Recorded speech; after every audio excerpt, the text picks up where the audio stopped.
Bonjour, je m'appelle Vincent, je suis de Limoges, j'ai 37 ans. Je suis passionné de Honda depuis maintenant un peu plus de 20 ans. J'ai commencé avec un Honda Monkey, donc un 2 roues. Alors les Monkey, j'en ai eu environ une trentaine. Peut-être plus, je sais pas. J'aime le fait que ce soit une toute petite moto qui plaît énormément au public. Il y a une cote d'amour sur cette moto. Quand on roule, les gens font coucou, tendent le pouce. J'aime bien aussi son petit moteur 4 temps. Il faut savoir qu'à l'époque, les autres constructeurs étaient plus sur du 2 temps et Honda a toujours été précurseur du 4 temps. Quand j'ai vu que le nouveau Monkey allait sortir, j'ai pas hésité 2 secondes. J'ai été à la concession Honda qui est juste à côté de chez moi en plus et j'ai pas été déçu du tout. Globalement, on retrouve les mêmes sensations, la même position de conduite, le même confort. Toujours ce petit moteur horizontal 4 temps qui est fabuleux, qui est super fiable. J'ai acheté mon premier Dream en 2004 et je l'ai pas mal modifié, j'ai amélioré les performances, j'ai refait le look complètement. Suite à ça, j'en ai eu un autre que j'ai gardé entièrement d'origine. Dès que j'ai eu le permis, j'ai eu l'occasion de conduire des Honda à 4 roues, j'ai acheté une Honda S2000. C'était vraiment une super voiture avec beaucoup de sensations, beaucoup de plaisir de conduite, toujours une fiabilité exceptionnelle malgré le moteur qui était très pointu.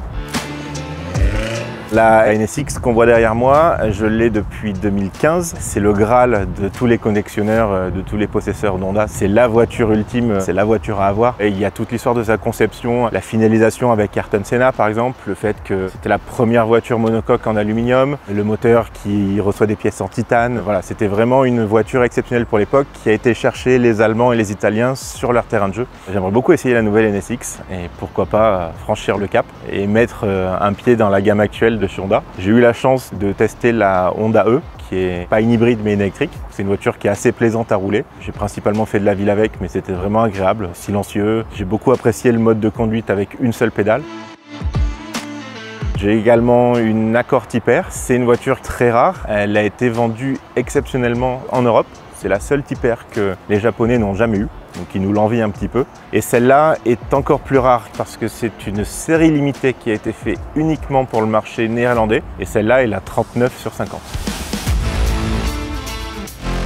Le T500 vient également des Pays-Bas. C'est le premier véhicule à 4 roues fabriqué par Honda. Il a été vendu qu'au Japon. Et celui-là, en fait, a été offert à des vendeurs Honda lors d'un concours dans les années 60 par Honda Benelux pour récompenser les meilleurs vendeurs. C'est vraiment une pépite parce que c'est un des 5 vraiment européens. Il a été restauré il y a plusieurs années maintenant, une dizaine d'années, par les petits-enfants de la personne qui l'a reçu en cadeau. C'est un véhicule très atypique avec un petit moteur 4 cylindres 500 cm3, double arbre à cam en tête en position centrale. Donc c'est une architecture qui est vraiment pas commune sur des petits pick-up ou des petits camions. C'est vraiment très atypique et il est en parfait état.